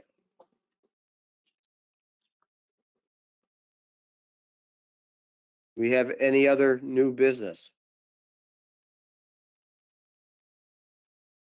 Hearing none, we have the consent agenda. And these are items, Wait, I'm sorry, Mr. Chairman. Can you go back up, please? Did we skip over something, or did I miss something here on the new business? This is for the next meeting. this is for next. Okay, This is I'm sorry. February 18th. I was thinking we missed something for today's meeting. I'm sorry. Go ahead. Sorry about that. Well, we did that, accept the road earlier in the meeting. We jumped around. Yeah, I know. Yeah, no, thank you.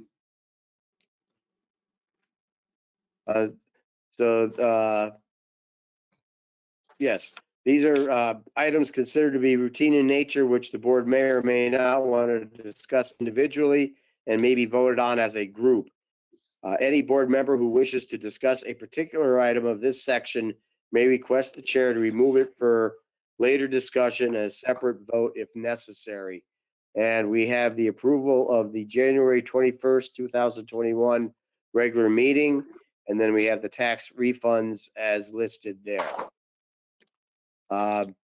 Anybody have anything in the minutes?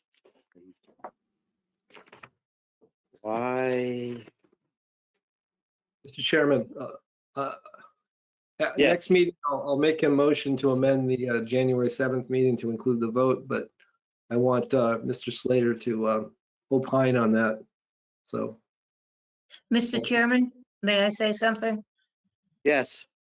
At the following meeting, John, I did make a correction to the minutes, which are reported. I spoke out right away that the motion and the votes had to be in there. Okay. It would have been. okay, thank you.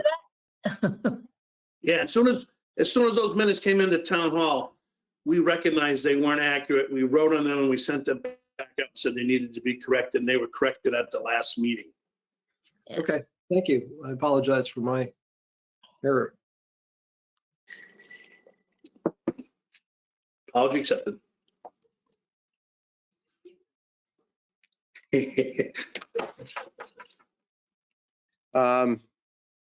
Could you just scroll up through the minutes again, please?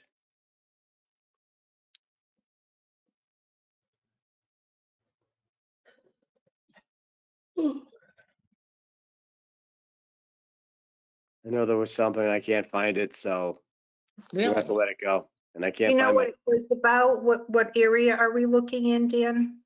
I just don't remember. I am sorry. Gee, I'm Yes. usually eagle eyes. How did I miss something in there? I don't remember. At any rate,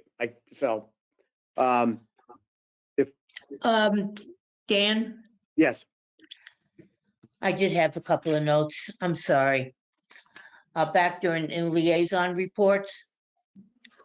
The second item B is Mark Douglas Library, G Richmond, and it said Shared Services Committee.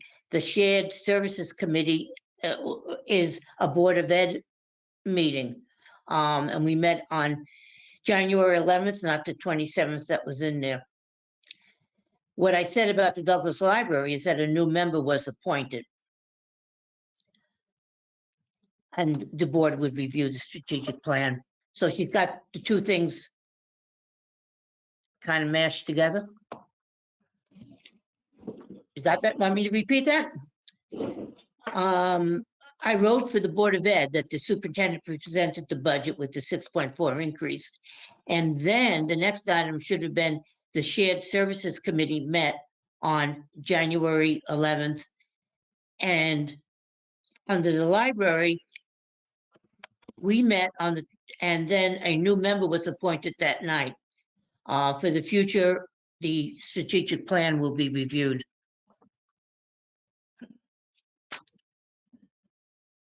Still frowning at me? okay.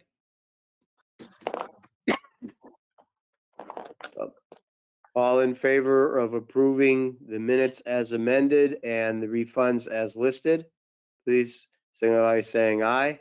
Gail, Gail Richmond, aye. Peter, Your Casper, aye. Mark, Mark Rivera, aye. John, Alan Collins, aye. and myself, Dan Larson, aye. Thank you. Next, we have our liaison reports, and Mark, you're up. Yeah, I'll make this brief. RAM canceled their board meeting last Monday because of the storm. It'll be the following Monday. Okay, Peter. Go ahead, Gail. You want to go? Go ahead. Just No, you go go ahead. across the board rather than going down the list. You want me to Who's go? Go ahead, Pete.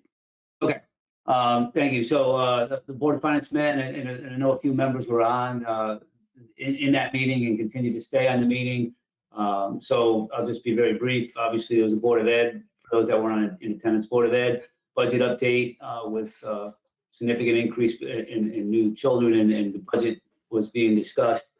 And obviously some COVID issues were a big part of that. And so board went through a mid-year budget analysis.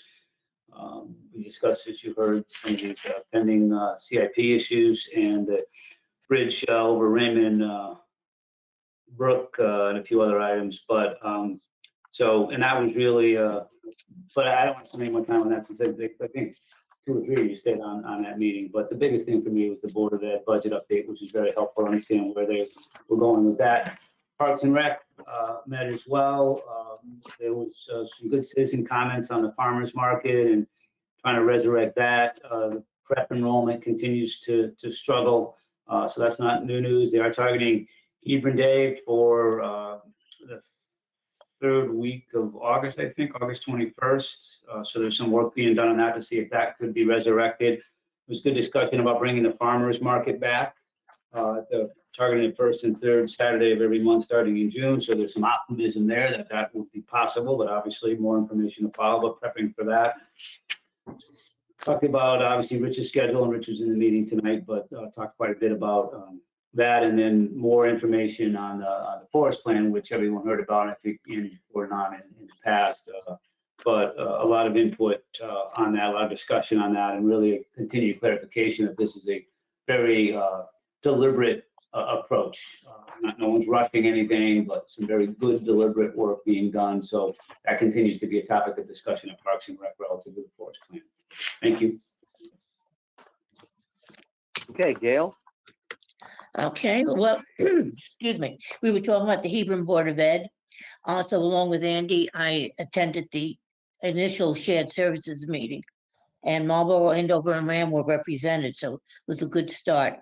Many ideas were exchanged on how to share services and cut costs. Commission on Aging shared services. The curbside pickup of meals, in other words, you go and you would get your meals, 4 meals for the week. It's still being offered, but information on how to obtain the COVID-19 shots if you're over 75 is available on the website or by calling 228-5977. The library curbside pickup continues to be popular. Virtual programs are being offered, and I'll add on a personal note, I've attended a couple of them and found them very good, very worthwhile. There's another one coming up on February 12th, Beyond the Amistad, Black History. The Teen Advisory Board is going to be offered. They'll be meeting on February 26th. Any teens who participate, their time will earn them school service hours, which they need for graduation. And that's my report, Dan. Thank you. John? We met a week ago for the Racial Justice and Equity Committee. We did put out a survey. We're getting results. I think we had 230. I think we probably have more responses than that now. Donna will know. We talked to the schools about having the teachers fill out a questionnaire. We developed a questionnaire for the elementary school teachers, and I think they're going to do that, which ought to be interesting. So we're on track to getting a report out pretty soon. I gotta tell you, let me do a suggestion after this is all done. A community survey, not just about race, but about everything, might be a good idea because people have a lot to say, and it's really good information. Some of the questions we have to do with well-being, but we had a more comprehensive survey. I think we'd get a lot of good input. That's it. Yeah, I get Pat tried to do it, and she got it all filled out, but she was commenting. She was actually saying, "Oh, look at all the people. I know this one who did the survey and that one." So I'm not sure what shows up on that, but apparently it says who's taking them or whatever. As I say, I don't know. It's an online thing, I guess. You only have to, I mean, you can give your name, but you don't have to. It's online, yeah.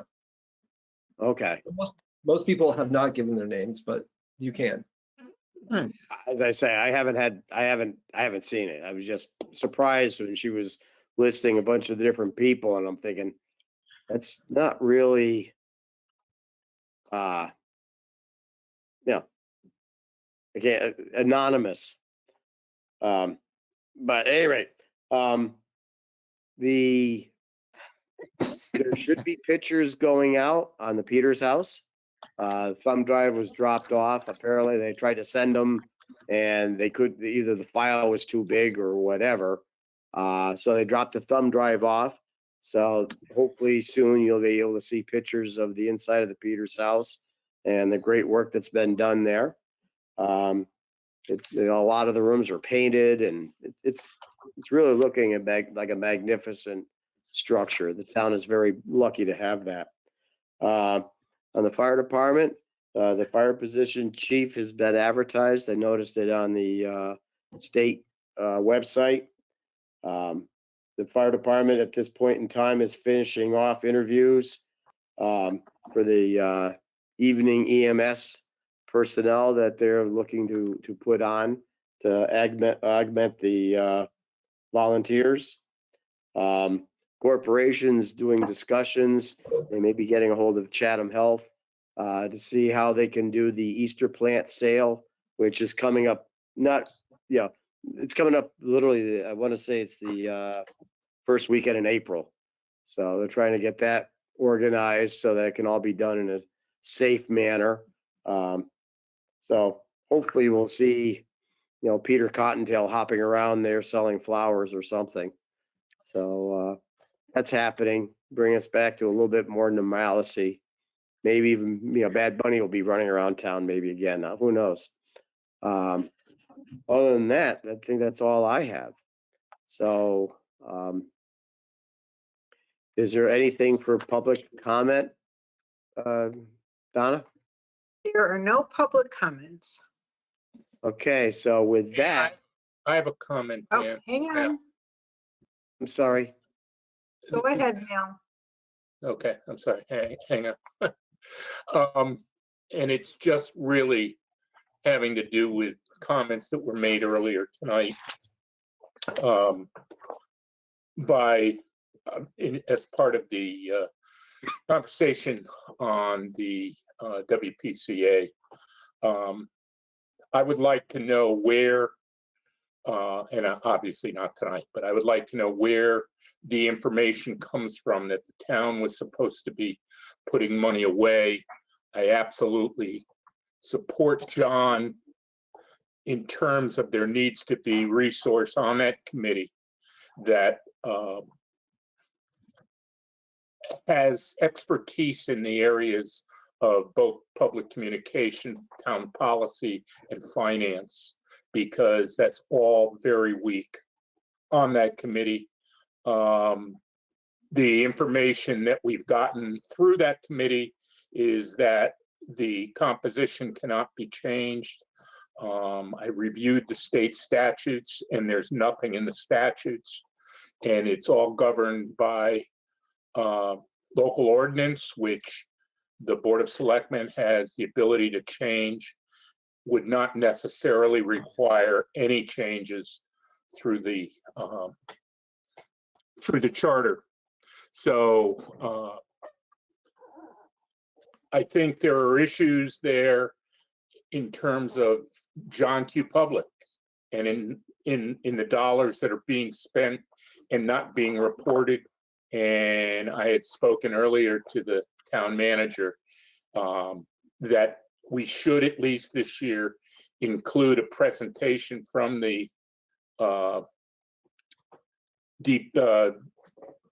that commission as to their budget during the budget process. I just think if it is audited, those funds are audited, yet nobody ever hears anything about them. As well as I'm really upset by the comment that the town was supposed to put money aside, because I've been doing this for 16 years and I've never heard that, nor has the finance director. So that's all I have for comment. Thank you. Thank you. Gail? Okay, No comments. okay, with that, it is 9:06. Make that we move into executive session for the purposes of the town manager annual evaluation, and I'll turn it over to Gail. We have to, Donna has to tell us when she's ready, and obviously, this is confidential, it's not open to the public, so. Are we inviting anybody in? Not Andy at this time, no. We're inviting Donna in because we need to. Okay, go ahead. All right, it's 9:37, and I'd like to make a motion to adjourn the meeting. No action taken? Or, Oh, I said that before she started the recording. Right. Yeah. All right, I got to say it again. All right, we're out of executive session. No action will be taken. And now it's still 9:37, so I make a motion, we adjourn. good, I'm getting hungry, I can go Unless have somebody dinner. wants to stay. Thank you, Donna. Thanks, Donna. Thank you, everybody. Thank you. Night, Hi, everyone. guys. Take care.